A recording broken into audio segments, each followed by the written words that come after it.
Durante o brinde de Ano Novo, minha mãe declarou: sua irmã está sobrecarregada. Você vai pagar o aluguel dela a partir de agora. Simples assim. Meu pai deu um sorriso de canto. Se você disser não, não volte mais. Eu levantei minha taça e disse: então adeus, e boa sorte pagando seus próprios problemas. E então, eu nunca senti a raiva subir tão rápido na minha vida. Um segundo eu estava erguendo a taça para o brinde, e no seguinte eu a segurava pelo caule como se pudesse esmagá-la na mão. Minha mãe estava à cabeceira da mesa, radiante, como se fosse anunciar uma gravidez ou uma viagem. Todos a observavam. Meu pai, Lauren, as crianças, até a Kelly tinha aparecido de última hora, o que já deveria ter sido meu primeiro aviso de que algo estranho estava acontecendo.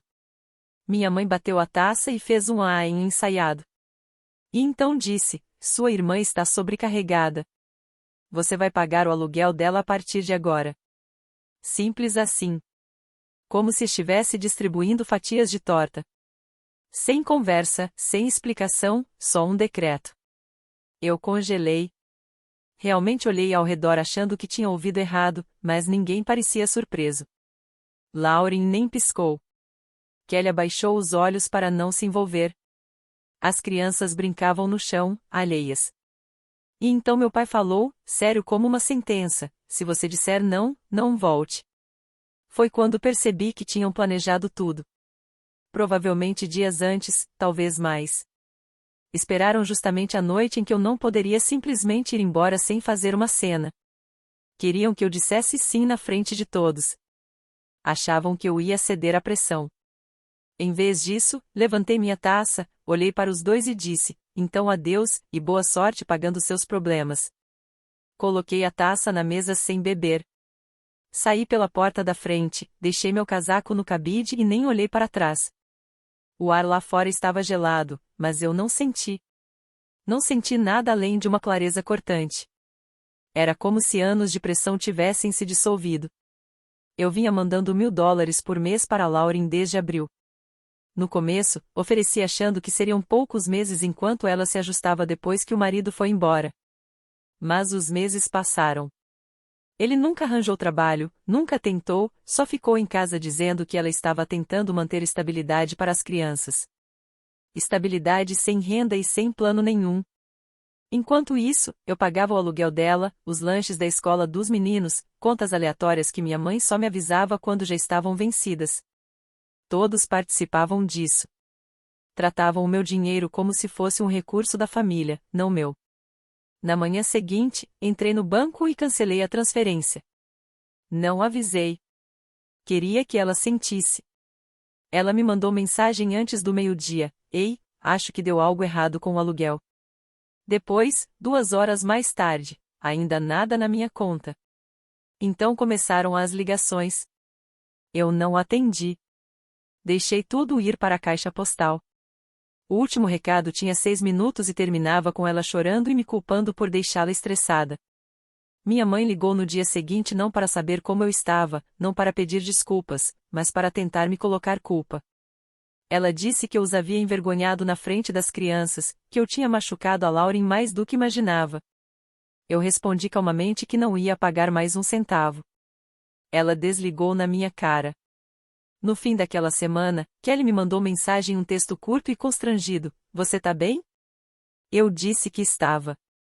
Melhor, na verdade. Ela não respondeu. O silêncio se estendeu. Ninguém perguntou como eu estava. Ninguém se ofereceu para conversar. Lauren ficou quieta por alguns dias também, mas depois começou a postar indiretas no Facebook sobre ser traída por pessoas próximas. E eu só observava, não porque gostasse, mas porque eu tinha acabado. Acabado de ser o banco. Acabado de ser o responsável. Acabado de interpretar o papel que eles precisavam para não encarar a própria vida. Eles iam pensar 2 vezes antes de tentar me manipular de novo. E eu nem tinha começado o que realmente planejava. Os primeiros dias sem eles pareceram como acordar depois de anestesia. Meu corpo ainda doía, mas minha cabeça estava clara.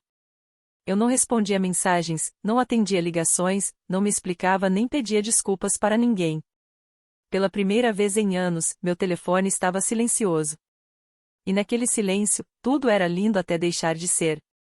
No 10º dia, Lauren mandou uma mensagem em grupo: eu, mãe, pai, Kelly. Ela escreveu como se estivesse fazendo um comunicado oficial. Disse que estava sendo ameaçada de despejo, que os meninos estavam com medo e que certas pessoas que diziam amar a família tinham escolhido desaparecer quando as coisas ficaram sérias. Kelly não respondeu. Nem eu. Mas minha mãe não conseguiu se segurar. Se Amanda acha que o orgulho dela vale mais do que ajudar a irmã, então acho que todos sabemos onde estamos agora. Espero que ela durma bem à noite. Eu saí do grupo. 2 horas depois, recebi um pedido de pagamento da Lauren no Venmo. $1.600. Sem mensagem, só o número. Olhei por 1 minuto, recusei e bloqueei ela no aplicativo. Na manhã seguinte, atendi uma ligação de um número desconhecido. Era a proprietária da Lauren dizendo que eu estava listado como contato de emergência no contrato. Ela queria saber se eu pagaria o aluguel de janeiro como antes. Eu disse calmamente que não arcaria com mais nada dali em diante. O silêncio do outro lado durou mais do que eu esperava. Depois ela disse: obrigada por avisar. Sem drama, só um tom objetivo que eu apreciei mais do que deveria. Naquela mesma noite, minha mãe me mandou um e-mail. Não um texto, um e-mail digitado, com saudação e despedida, como se escrevesse para alguém do trabalho. Ela disse que tinham me apoiado na escola, nos términos, no meu primeiro emprego, que a Lauren estava passando por um trauma que eu não podia entender, que quando a família sofre, nós nos levantamos juntos, não abandonamos alguém no fundo do poço. E acrescentou: por favor, reconsidere. Isso não é sobre dinheiro, é sobre ser um ser humano decente. Essa frase fez minha mandíbula travar. Eu passei anos ajudando todos eles em silêncio. Quando o caminhão do meu pai quebrou há 2 invernos, eu transferi $700 antes mesmo que ele pedisse. Quando minha mãe disse que não podia comprar mantimentos, eu coloquei comida na porta dela. Quando a Lauren teve aquela visita ao pronto atendimento depois que o caçula teve febre e ela entrou em pânico, eu paguei a franquia. E, de repente, no segundo em que eu disse não, pela primeira vez, eu deixei de ser um ser humano decente. Foi então que liguei para Kelly. Ela atendeu no segundo toque e parecia estranhamente nervosa. Eu só tinha uma pergunta: a Lauren está ao menos procurando emprego? Houve uma pausa. Depois ela disse: não, ela não está. Era tudo o que eu precisava ouvir. Contei que tinha cortado todos. Nada de aluguel. Nada de ajuda. Nada de depósitos silenciosos. Nada de pedidos da Amazon entregues na porta deles. Nada de códigos de retirada do Target enviados para Lauren quando ela precisava de fraldas. Eu podia ouvir na voz da Kelly que ela tentava descobrir o que deveria dizer, se precisava defender alguém ou não. Em vez disso, ela disse: sinceramente, acho que você está fazendo a coisa certa. Aquilo me atingiu como um choque, alguém da minha família me dizendo que eu estava certo sem transformar isso imediatamente numa culpa. O que eu não contei para ela foi que eu tinha ido mais fundo do que apenas cancelar as transferências da Lauren. Também cancelei os $200 mensais que mandava para meu pai quando ele dizia que o telhado estava vazando. Os 300 extras que minha mãe dizia precisar para questões médicas, mas gastava em viagens de fim de semana. Até liguei para a escola dos filhos da Lauren para deixar claro que eu não financiaria mais nada em meu nome. Tudo acabado. E eu esperei não porque quisesse vê-los desmoronar, mas porque eu sabia que isso aconteceria. Esse é o problema de pessoas que vivem muito tempo às custas dos outros, elas esquecem como viver por conta própria. Queriam que eu fosse o vilão. Então, ofereci silêncio. E aquele silêncio era mais alto do que qualquer coisa que eu pudesse ter dito. Mas isso era só o começo. O desmonte já tinha começado, e eles nem tinham percebido. Aconteceu mais rápido do que eu esperava. Não o silêncio, isso veio primeiro. Depois que cortei todos, foi como se eu tivesse desaparecido. Sem mensagens, sem ligações, só um vácuo. Mas não era um silêncio de verdade. Era aquele silêncio que vem antes do chão ceder. Como não podiam mais me alcançar, voltaram-se para a próxima opção, a Kelly. Presumiram que ela seria mais fácil. E no começo, estavam certos. Ela sempre foi a mediadora, a que dizia tudo bem só para manter a paz. Minha mãe ligou para ela 3 noites seguidas, dizendo que alguém na família precisava assumir agora que eu tinha decidido me afastar. Meu pai tentou outra tática, disse que ela tinha uma responsabilidade, que se não ajudasse a Lauren, então era tão sem coração quanto eu. Kelly me contou tudo aos pedaços. No começo, ela parecia sobrecarregada. Depois, algo mudou. Ela começou a fazer perguntas como: o que eles esperam que eu faça, e porque a Lauren ainda não está procurando emprego? Alguns dias depois, ela mesma se inscreveu para vagas de trabalho. Nenhum grande anúncio, nenhum discurso, só uma mensagem curta. Enviei algumas candidaturas. 3 dias depois, fui contratada. É meio período. Nada demais. Fiquei encarando aquela mensagem por um tempo.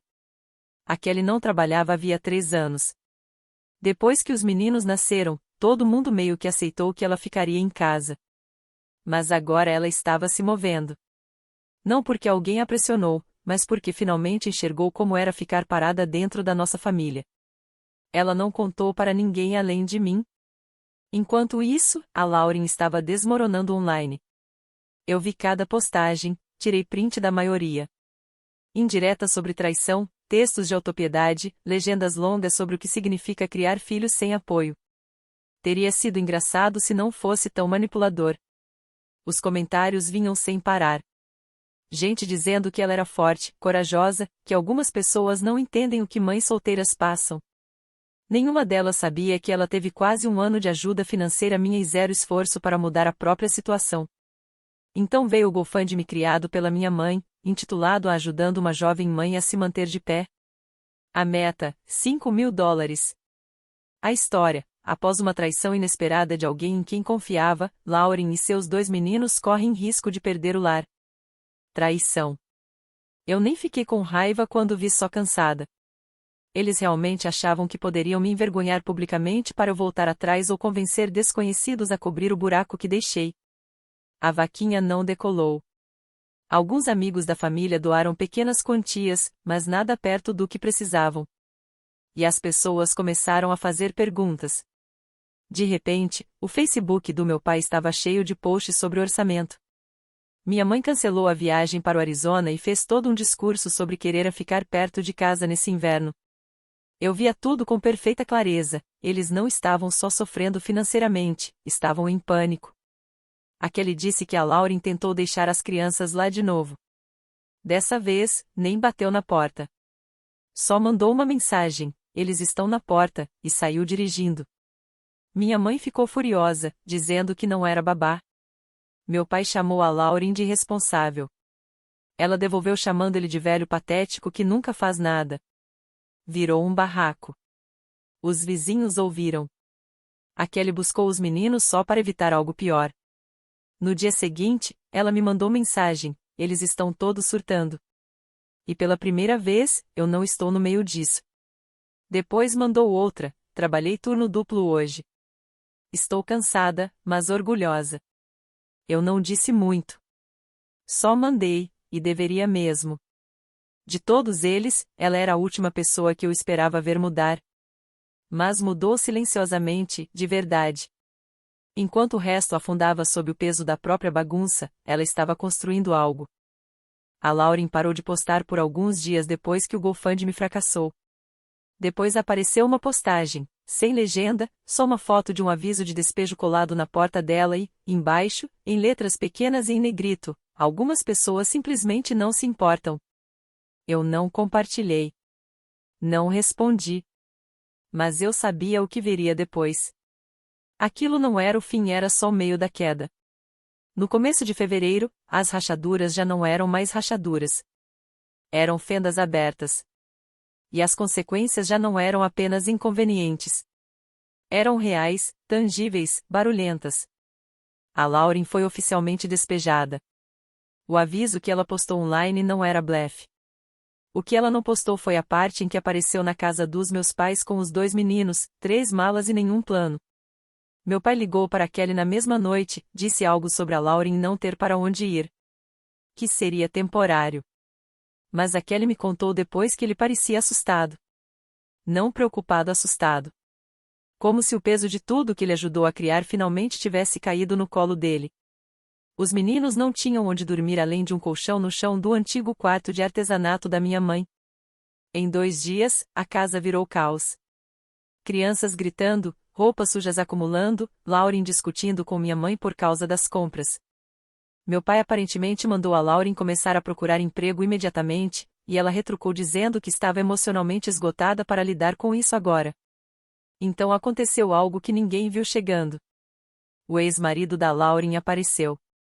Ele não falava com ela havia quase 1 ano, desde que se mudou e sumiu do mapa. Todo mundo achou que ele estava longe, talvez em outro estado. Mas descobrimos que ele estava acompanhando tudo através de um amigo da família. E quando soube do despejo e do GoFundMe, decidiu que tinha chegado ao limite. Ele apareceu com papéis e uma petição de custódia. Ele quer a guarda total dos meninos. Kelly me ligou na hora que soube. Disse que minha mãe estava chorando, Lauren em crise e meu pai trancado na garagem. Perguntei se o ex tinha chances reais de conseguir a custódia. Ela disse, sim. Provavelmente. Ele tem um emprego, uma casa, nenhum despejo no histórico, nenhum GoFundMe para cobrir despesas básicas. E ele tem comprovantes. Foi aí que a Lauren voltou a me ligar. 6 chamadas perdidas em um dia. Depois, um voicemail choroso, cheio de pedidos de desculpa que eu não acreditei. Ela disse que nunca deveria ter deixado minha mãe organizar aquele brinde, que nunca quis que as coisas chegassem tão longe e que precisava da irmã de volta. Eu não respondi. Então minha mãe ligou não para pedir desculpas, nem para pedir dinheiro. Só disse, acho que a gente errou. Acho que todos nós erramos feio. As rachaduras estavam finalmente largas o suficiente para ela enxergar através delas. Enquanto isso, a Kelly estava florescendo de um jeito que realmente me surpreendeu. Ela pegou turnos extras, começou a deixar os meninos com uma vizinha de confiança e abriu uma conta bancária separada, que ninguém da família podia acessar. Ela parou de dar notícias sobre a Lauren, parou de fazer intermédio. Era como se tivesse se desconectado de todos eles e finalmente começado a viver a própria vida. Disse que estava pensando em voltar a estudar, algo online, nada sofisticado, só para colocar o pé de volta na porta. Até me pediu ajuda para montar um currículo. E do jeito que pediu, não parecia alguém querendo um favor, parecia alguém finalmente percebendo o próprio valor. Pela primeira vez, olhei para ela e não vi alguém presa. Vi alguém subindo. Mas o resto deles ainda estava desmoronando. Ouvi pela Kelly que a Lauren tinha ameaçado deixar os meninos com meus pais permanentemente se a audiência de custódia não desse certo para ela. Que não aguentava mais a pressão, que precisava de uma pausa. E minha mãe, que antes insistia para eu carregar o peso de todos, agora mal conseguia lidar com 2 netos sem perder a paciência. Soube por um primo que meu pai tinha começado a vender algumas das ferramentas antigas dele. Aquelas que dizia que um dia passaria para mim. Acontece que a aposentadoria nunca foi realmente planejada. Eles só presumiram que eu continuaria tapando os buracos. Eu permaneci em silêncio. Nada de arrogância, nada de postagens de vingança, só silêncio. E nesse silêncio, algo estava se formando. Kelly estava subindo. Lauren estava afundando. Minha mãe e meu pai estavam se desfazendo. E eu? Eu estava planejando algo que nunca pensei que voltaria a querer, um jantar. Uma última noite, uma mesa. Todos convidados. Não por eles, por ela, pela Kelly. Porque de todos, ela foi quem mudou. Ela foi quem se levantou. E pela primeira vez, eu estava pronta para ser parte dessa família de novo. Nos meus termos. Era estranho preparar um jantar para pessoas com quem eu não falava há semanas. Pessoas que, não muito tempo atrás, ficaram do meu lado da mesa de feriado me dizendo para pagar o aluguel da minha irmã ou sair da família. Agora, eu estava convidando todos para minha casa voluntariamente, mas não era por eles. Era pela Kelly. Ela provou quem era, quietamente, pouco a pouco. Sem teatro, só força. Enquanto o resto desmoronava, ela voltou a trabalhar, se inscreveu em um programa de assistência infantil e me contou na semana passada que ia se matricular em um curso de certificação online. Até começou a preparar refeições para os meninos e criou o hábito de me mandar mensagens com pequenas conquistas, como: paguei todas as minhas contas este mês sem ajuda. Sem pena, só fatos. Então eu decidi, um jantar, uma noite, uma mesa arrumada do jeito certo por alguém que não devia nada a ninguém. Mandei a mensagem numa terça-feira. Jantar, minha casa, domingo às 18 horas. Estão todos convidados. Eu não ia explicar o motivo. Kelly respondeu quase imediatamente, levo as bebidas. Meu pai respondeu 3 horas depois, obrigado pelo convite. E depois, nada. Nada da minha mãe. Nada da Lauren. 2 dias se passaram. Então veio uma mensagem única da Lauren, eu vou. Levo a sobremesa. Obrigada por tentar. Ignorei a última parte. O domingo chegou. Eu cozinhei mais do que precisava, coxas de frango assadas com alecrim, purê de batatas feito do zero, limão, alho, vagem e pão quentinho. Coloquei vinho nas taças que eles tinham me dado em um Natal de anos atrás e acendi algumas velas. A mesa estava simples, mas parecia minha.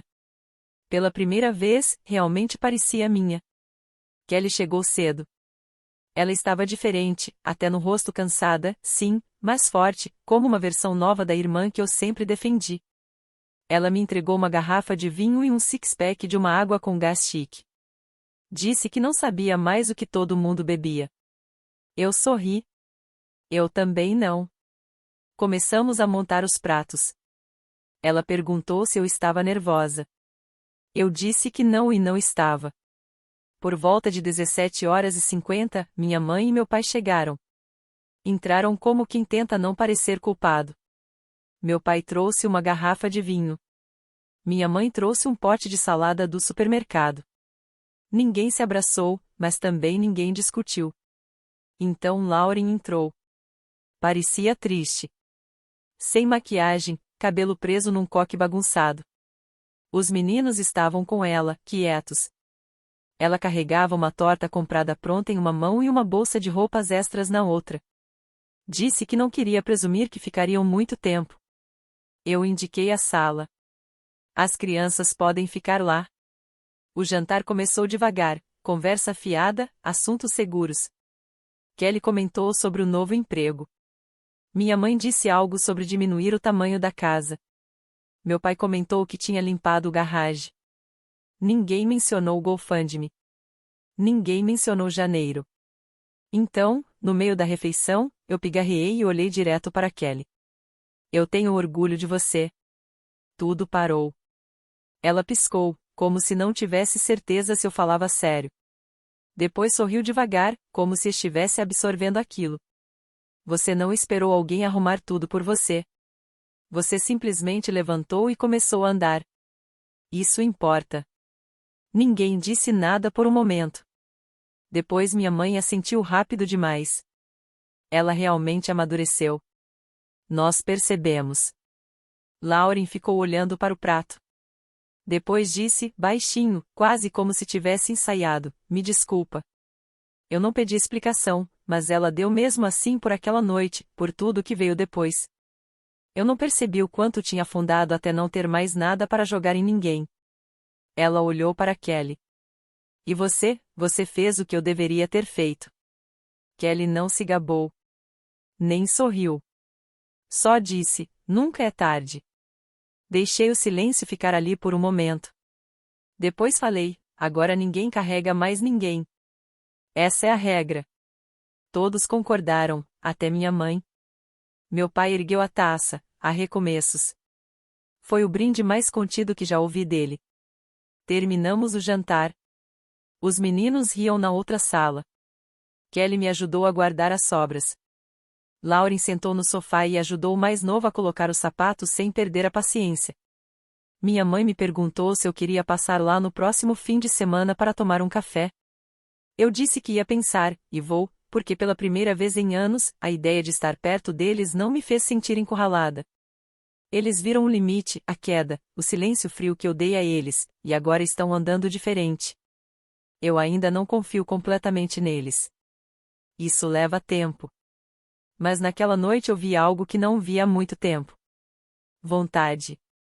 E por agora, isso já basta. Não dormi muito na noite depois do jantar. Não porque eu estivesse ansiosa, só agitada. Tudo tinha dado melhor do que eu esperava, e só isso já parecia estranho. Eu ficava repetindo tudo na minha cabeça, o jeito que a Kelly sentou mais ereta quando eu elogiei, como a Lauren não discutiu nem inventou desculpas, como minha mãe ficou calada quando normalmente preencheria o silêncio com suspiros passivo-agressivos. Até meu pai, que um dia disse para eu não voltar se não pagasse, me agradeceu quando foi embora. Era como se todos tivessem sido sacudidos forte o bastante para finalmente enxergar no que tinham se transformado. Na manhã seguinte, recebi uma foto da Lauren. Ela estava com um uniforme simples de cafeteria, preto, o cabelo preso, o crachá torto. Segurava um copo para a viagem e sorria, não um sorriso grande ou falso, só cansado e real. Comecei hoje. Só de manhã por enquanto. As crianças estão com a mãe. Obrigada de novo pela semana passada. Eu não vou estragar tudo. Fiquei olhando a mensagem por mais tempo do que deveria. Não porque eu não acreditasse nela, mas porque, pela primeira vez, ela não estava pedindo nada. Nem dinheiro, nem pena, só espaço para aparecer. Eu respondi, continua. Você ainda tem trabalho a fazer. Foi tudo o que eu disse. Ela não respondeu. Não precisava. Kelly me ligou naquela noite. Contou que Lauren tinha perguntado a ela sobre orçamento. Disse que queria aprender a pagar o próprio aluguel. Não imediatamente, mas um dia. Acho que ela está com medo, Kelly disse, mas do jeito certo. Ficamos no telefone quase 1 hora. Falamos sobre horários de trabalho, as crianças. Pela primeira vez, nossas conversas não estavam cheias de política familiar ou controle de drama. Só duas adultas com vidas reais falando como irmãs. Alguns dias depois, minha mãe me convidou para tomar café. Eu hesitei, mas fui. A casa parecia menor do que eu lembrava. Não fisicamente, mas na energia mais quieta, como se o ar tivesse finalmente assentado depois de meses de gritos e tensão. Ela fez muffins. Eu não comi, mas agradeci. Ela perguntou sobre meu trabalho, sobre minha semana. Em nenhum momento mencionou dinheiro. Em nenhum momento pediu para eu reconsiderar ajudar em alguma coisa. Quando eu me levantei para ir embora, ela me abraçou, de verdade, sem dizer nada além disso. Não foi perfeito. Não apagou tudo. Mas não foi falso. No fim de semana, meu pai apareceu na casa da Kelly para consertar um vazamento na pia dela. Não deu sermão. Não levou ferramentas para fazer cena.